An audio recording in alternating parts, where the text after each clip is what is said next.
During the early months of the Clone Wars, Yoda learned of an imminent separatist attack on a town located on a far-flung backwater world. Likely understanding the Republic was not going to send resources to defend such an insignificant planet, the Grand Master of the Jedi Order decided to destroy the invaders all on his own. Once he arrived on the planet, Yoda made his way to the town carrying a massive crate on his back. As he entered the town, the native inhabitants all took notice of the small Jedi and began mocking him for his appearance. Yoda simply ignored their taunts and continued his journey, before finally dropping the crate and going into a nearby bar. Clearly not in the mood for that type of nonsense, Yoda silently ordered a drink.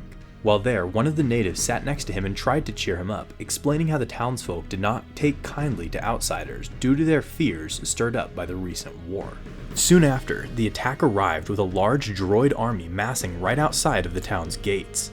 Despite their overwhelming numbers, Yoda casually stepped out of the bar and stood before the separatists. Seeing that only a single Jedi stood before him and his conquest, the commander leading the attack broke out in laughter, giving Yoda the time he needed to open up the crate he was carrying and reveal an enormous chain gun platform inside. With the weapon positioned right in front of the droid army, Yoda immediately leaped to its controls and unleashed an unrelenting barrage of blaster fire. With the droids out in the open and tightly clustered together, they were quickly mowed down while being unable to effectively disperse to safety or return fire.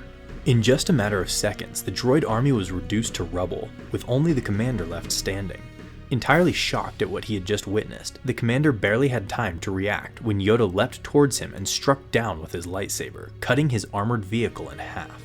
As the commander ran away screaming in fear, Yoda deactivated his lightsaber and looked back at the townsfolk who were left completely speechless.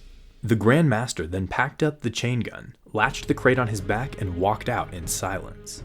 The inhabitants remained quiet, either out of shock or shame for their earlier mockery, with only the man from the bar giving his thanks to Yoda for saving them.